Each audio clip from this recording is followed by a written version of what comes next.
It's a great pleasure to welcome John Irving to the stage.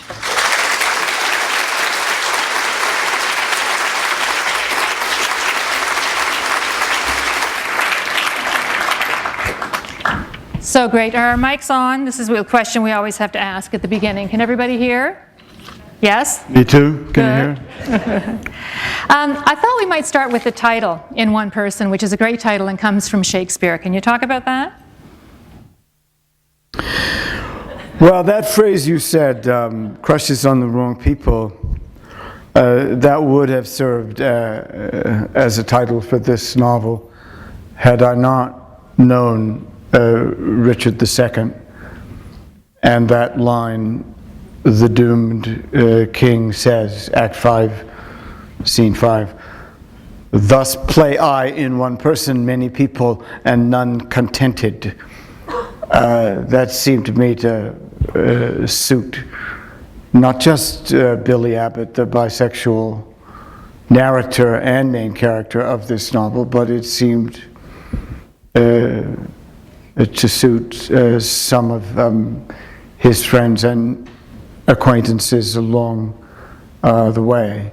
But perhaps crushes on the wrong people would also have sufficed, you know. It's a chapter title. Sometimes you have a surfeit of titles. I mean, sometimes you have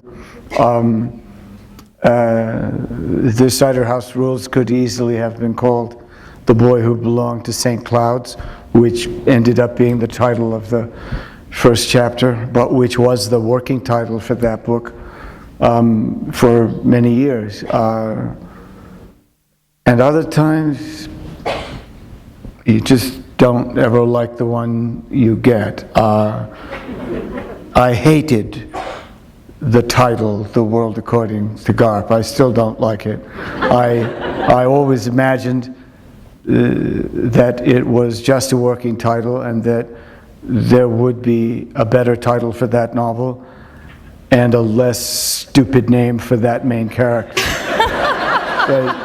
And what happened? One never surfaced? Well, what happened was I made a young writer's mistake, which is I showed that book to my editor before I was properly finished with it, the title business included. And a part of the reason for that was that I was changing publishers. But that still wasn't a good enough reason, because once you do that and it's somebody that you're going to be working with and someone you have to have a kind of mutual respect with, of course, once he read it, he said, well, it is the world according to Garp. What else could it be? And so I just gave up. I just said, oh, well, okay. Oh, well, if it's going to become a bestseller, why not stick with it? But, you know, interesting you bring up Garp, because you had written 3 books before Garp. And when Garp hit, it was the monster hit that we all know about. Now, in your mind, was that book substantially different from the 3 you'd written earlier? Or I guess what I'm saying is, what was it about Garp that seemed to catch the wave the way the previous 3 had not? Well, I don't think a writer is the best judge of what it is about a specific book that his or her readers like or like less well. I don't think I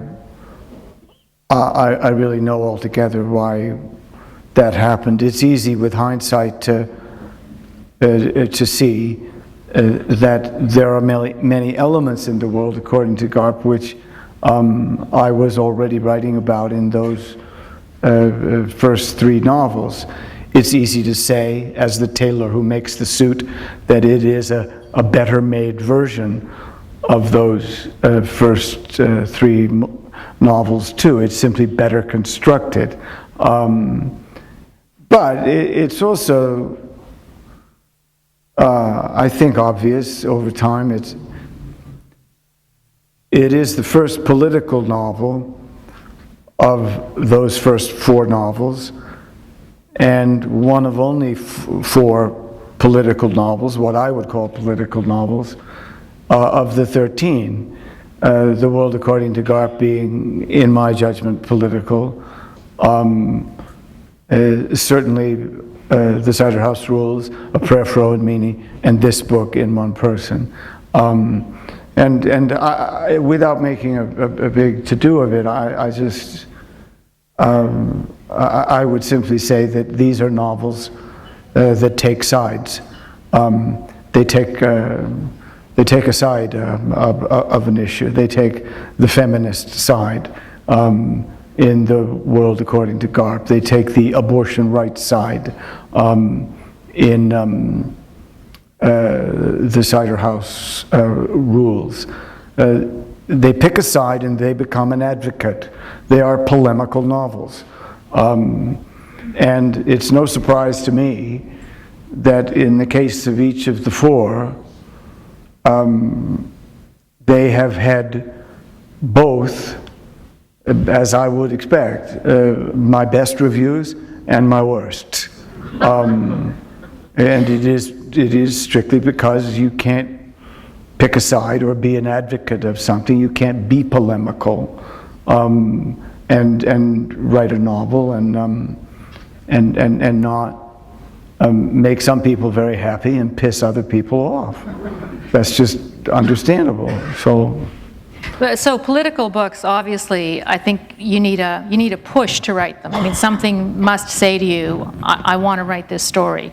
So what was it about perhaps it was the times we live in, although I was going to bring up Obama, as you know, has just come out in favor of gay marriage, which I think, most people would say is a great thing. Are these times calling for a book pleading for sexual tolerance, for tolerance of sexual diversity? Well,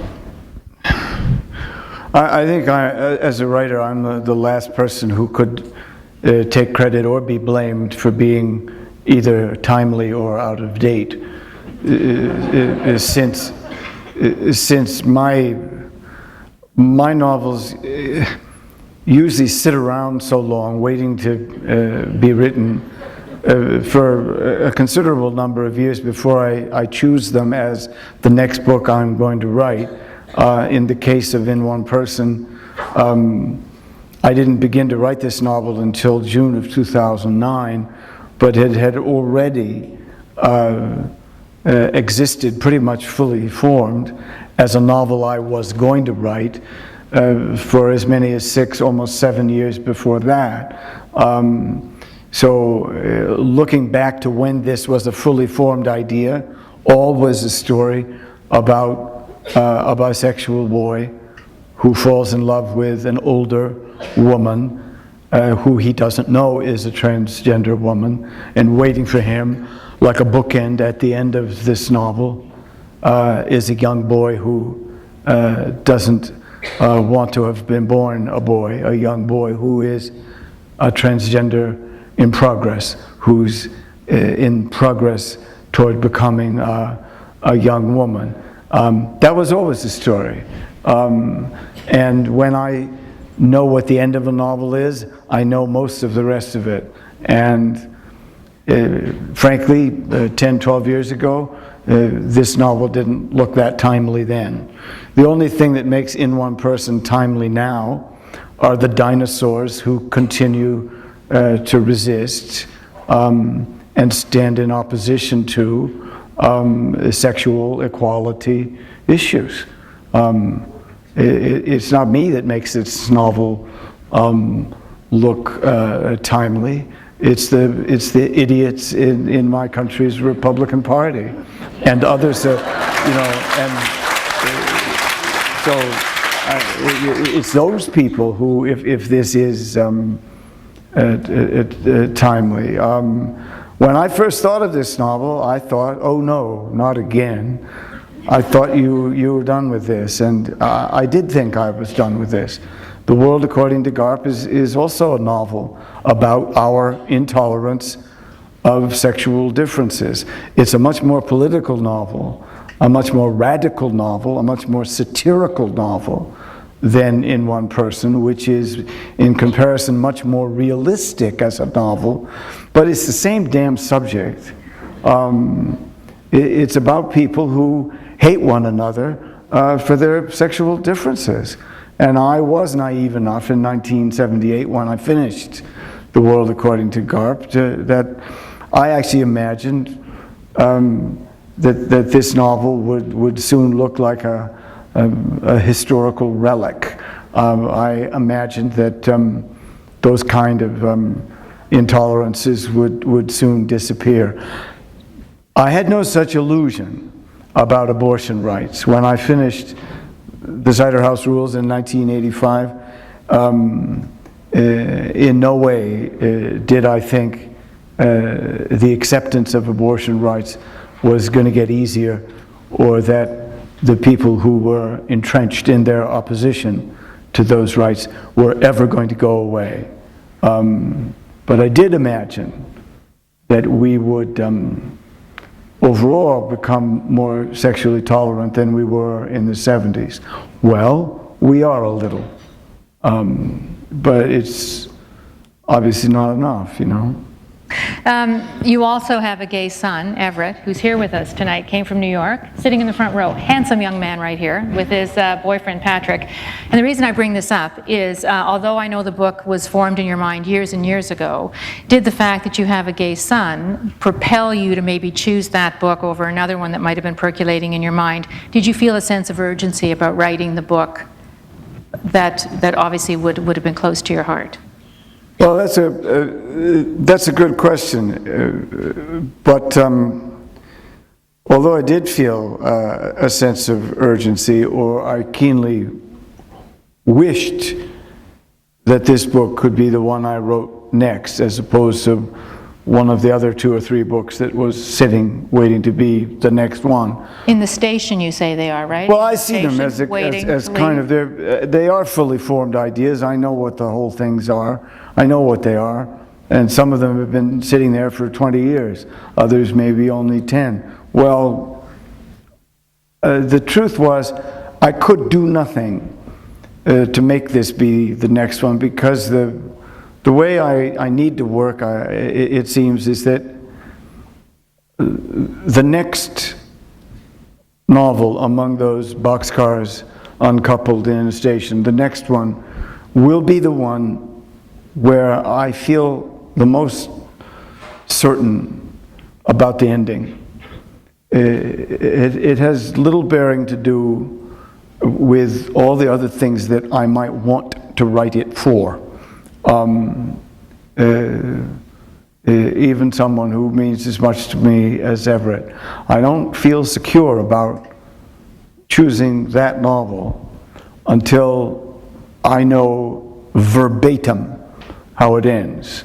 The words, every comma, the paragraphs, every sentence. I have to see it, hear it exactly. It comes in a voice, and so far it hasn't changed. So it's, I did feel, to use your word, urgency, or a keen desire. I did feel that I had a perfect reader for this novel in Everett. Another way to say it is that I knew at least one person would like it. You know, it's always kind of good to know that before you begin. You know, everyone else might dump on it, but I knew that Everett would be partial toward it. You know, that's a good feeling to have. You know, but I really couldn't force it. I was just lucky that this ending did present itself. It's a dialogue ending, and I've had 3 of those, and I love dialogue endings because in every case it's a repetition of a line of dialogue you, the reader, have heard before, much earlier in the novel, and often in a completely different context than you will hear it at the end. But those endings are very comforting to me because they are refrains, because they are repetitions. Because it takes you back to something you've already heard. But twice, this time in the case of In One Person, and once before in the case of Cider House, I was confused. I thought I was hearing the ending wrong. I didn't think I had it right, because in the case of Cider House, it's a line of dialogue that the old doctor says to the orphans in benediction. It's that refrain he repeats to them. Princes of Maine, kings of New England, he called them. But I knew the doctor was dead. I knew the story, I always do. I knew the whole story, and so I thought, well, I guess that can't be the ending because Dr. Larch is dead. It took me a while to realize that, no, it's Homer Wells who's repeating Dr. Larch's benediction. And in this case, I knew that the speaker of the ending of this line of dialogue also couldn't be there. And so I had to recognize that it was another speaker. It was another person. A Widow for 1 Year was easy. It's the same person. Same line, same person. It's Marion both times, 36 years later. But that slowed me up a little bit. But once I knew that ending and had that ending, I think knowing, thinking, seeing Everett, feeling proud of a gay son, and knowing that I had, by coincidence, because it long pre-existed my knowledge that Everett would be gay, by coincidence, knowing that I had an ideal reader for this book, I think it made Billy a little angrier, frankly. And I think Billy's anger is a propelling property of his voice and of this narrative. He gets angrier and angrier as he goes. And every chapter is also structured that way. He begins very calmly and reasonably, and the end of every chapter he's angry. And he's got something to be angry about. And so do I. And how did... You know, it's... The other thing you have to remember is it's a first-person novel. And I don't like that voice, generally speaking. I don't choose that voice most of the time. I am much happier in the third-person omniscient voice than I am in a first-person narrator.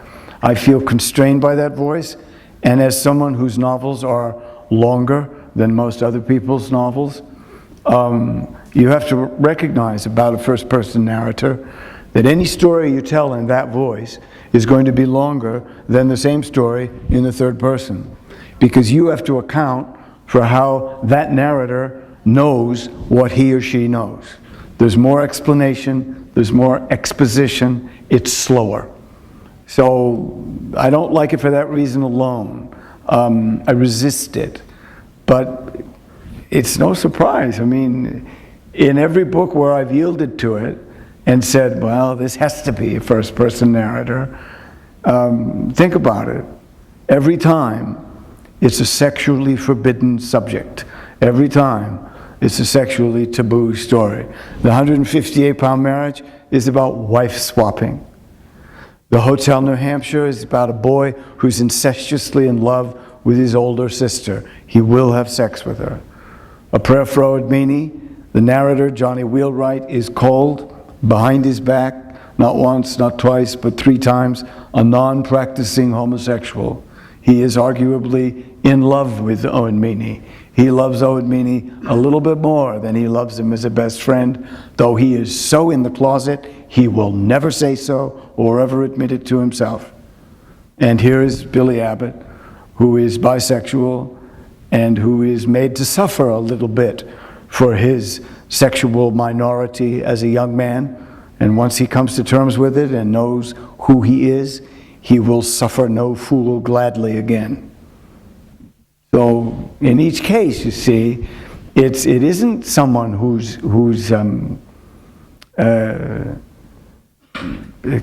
what's the word?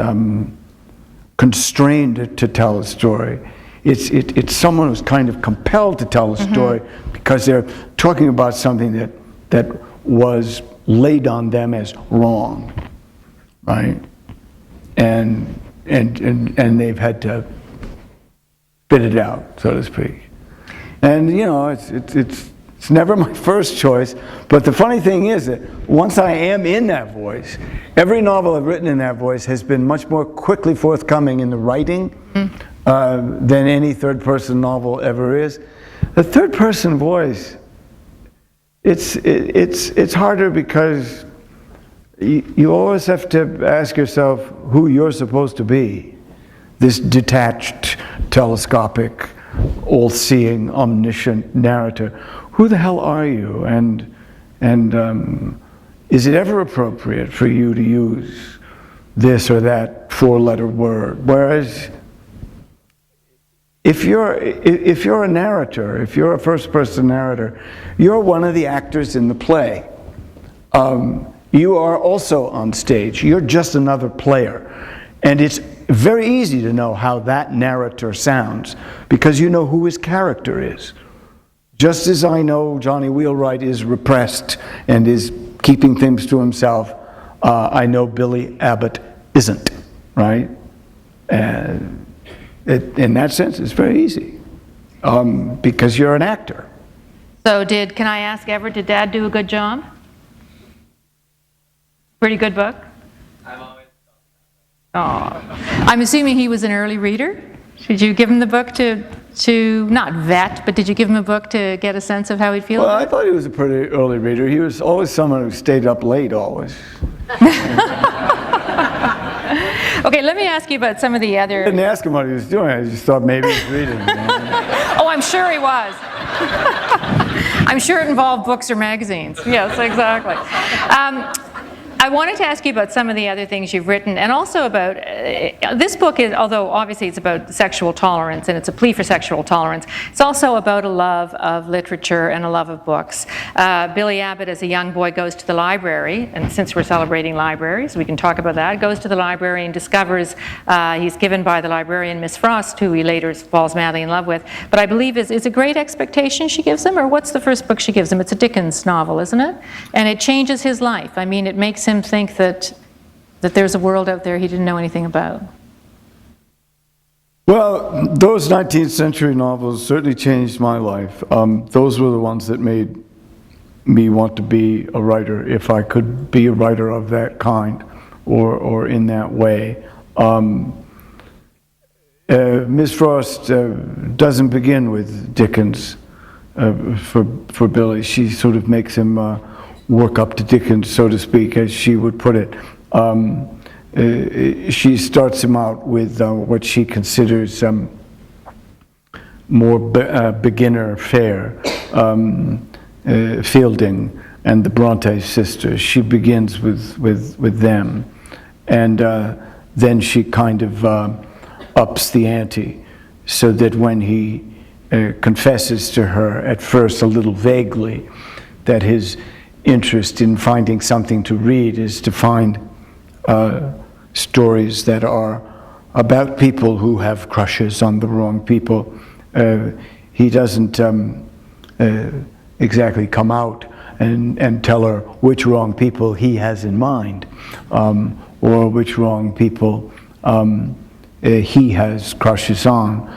But when he later confesses that he's got a crush on this older boy at his boarding school, she suddenly takes him from the 19th century to James Baldwin's Giovanni's room, where she lets him have a look at that kind of crush on that kind of wrong person. Miss Frost is simply one of the people in this novel who knows who Billy is before Billy knows who Billy is. Mm-hmm. And to be fair, you have to realize that I've always liked that construct in a novel. Think of how many of my books begin in the point of view, if not always in the voice, of a young person who is coming of age, of a young person who is not only sexually still innocent, but in other ways not quite an adult, yet he or she is about to become one. They are about to find something out that will initiate them to the adult world. I like that situation. It's very theatrical. I saw it first, or learned about it first, by watching plays before I was old enough to read those 19th century novels that made such an impression on me. But I've always loved the situation where you, the audience, or you, the reader, you know more about what's about to happen to that character on stage or in that book than that poor character knows. And that is very much the case in the early going with Billy Abbott. Everybody who reads this book will know that Miss Frost is a transsexual. Billy's going to be the last to find it out. I like those situations. I like those situations. I've always liked those situations.